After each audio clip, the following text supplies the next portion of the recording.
Hello Year 8, welcome to this PowerPoint presentation on GCSE Religion, Ethics and Philosophy. I will take you through some slides to hope give you some information that you need and require to help you make your choices. If you do have any additional questions at the end of this, by all means send me a Gmail and I'll leave that on the last slide. So you'll see two names on the front of this PowerPoint. That's myself, Mrs. D. Graves, I'm the head of department, and also Miss N. Jones. We're situated down in the drama block.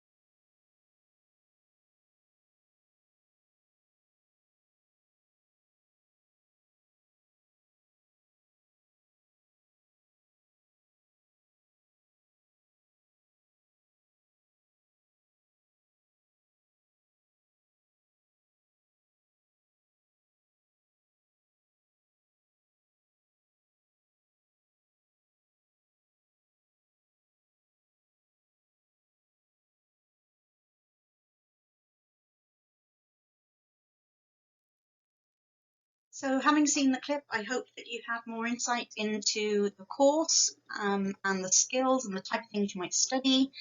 But to break it down into more concrete areas for you to see where your pathway would lead you in this GCSE course.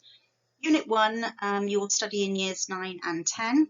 We look at two religious faith traditions. We look at Christianity, and we have chosen as a department to continue with Judaism. So you will study key beliefs and practices from these two religions, and then we look at two themes where there are ethical and philosophical issues. And the two themes are good and evil, which you've been studying already in Year 8, so you've got a really good grounding in this. And then we look at life and death as well, which again you'll be considering in Year 8.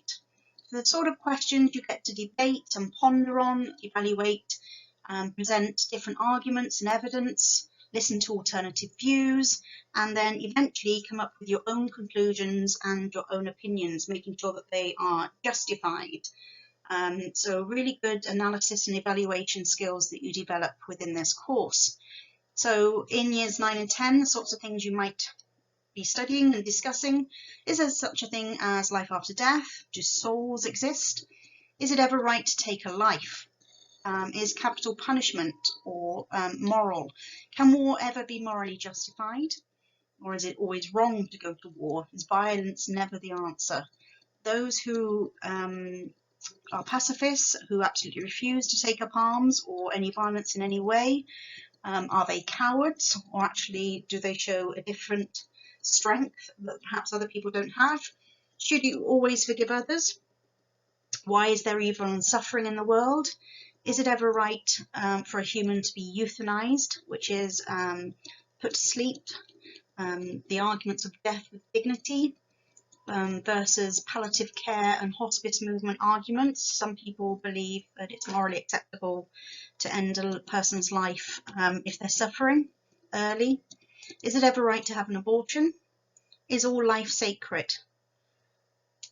Whose responsibility is it to look after the world? How did the world come into being? Was it a God figure? Was it the Big Bang and the process of evolution? Does religion accept these theories, or do they reject them? So there's lots of different issues for you to deliberate and come to your conclusions. We have lots of discussions and debates. Okay, so this slide is for Unit 2.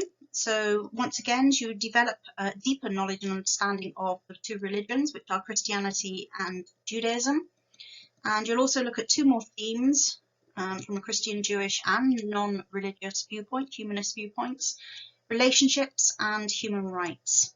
So some of the issues that we get to think about, discuss and explore during years 10 and 11 include: is it ever right to be censored, to have censorship? Is it morally right to discriminate? Should extremism be allowed? Are all human rights equal? Should everybody have the same equal human rights? Should you stand up for your own personal conviction, your own beliefs, even if it goes against the law or your religion? Who is morally responsible for poverty? How should people campaign against social injustice, campaigning for social justice? Do people have the same rights and roles as each other?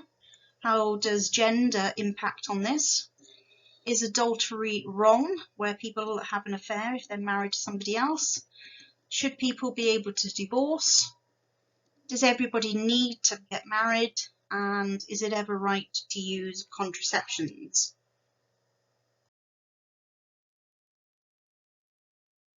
So looking at the results of our pupils last year in year 11, slightly different to your year group because they didn't have it as an option choice. So 171 pupils last year gained the GCSE qualification.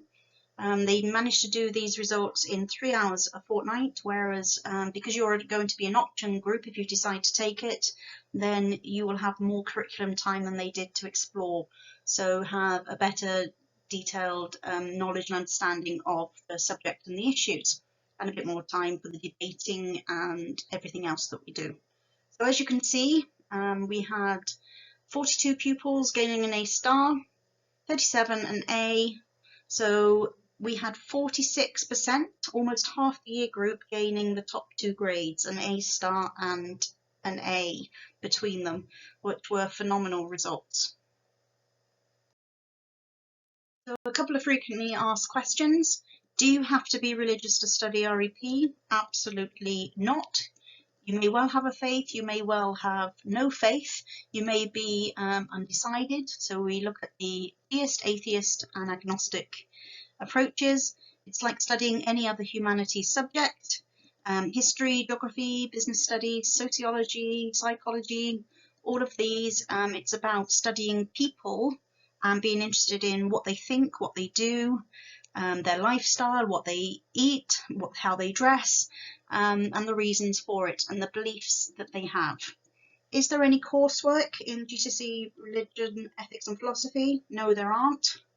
There are 2 examinations worth 50% each. Usually you take 1 examination at the end of year 10 in the summer and 1 in year 11.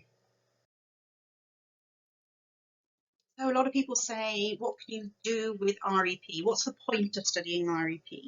Well, basically REP is about people, and any job where you're going to be working with people who have differences, that's differences of opinions, beliefs, cultures, ethnicities, REP definitely connects and will enable you to have much more pleasant and respectful attitude towards your work colleagues, any customers or clients that you may work with. So universities see it as an important subject. It's one of the oldest academic subjects, particularly when you think about philosophy.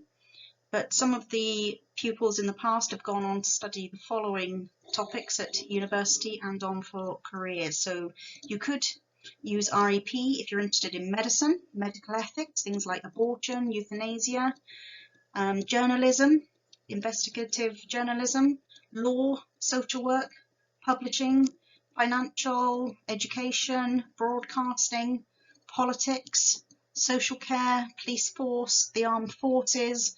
Basically, REP can open doors to you for any occupation or that you're interested in the future. So the last slide is GCSE level religion, ethics and philosophy for you.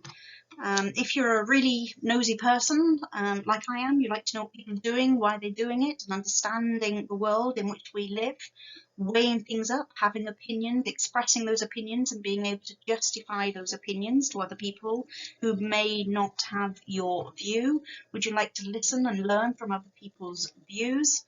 Then GCSE REP might be for you. If you've enjoyed working in year 7 and year 8, obviously we do take it up a notch, up a level for GCSE, but hopefully you've enjoyed looking at good and evil, and particularly working on your Holocaust projects as well. If you have any questions or you'd like to find out any more information, Our email details are situated at the bottom of this slide. Please get in touch.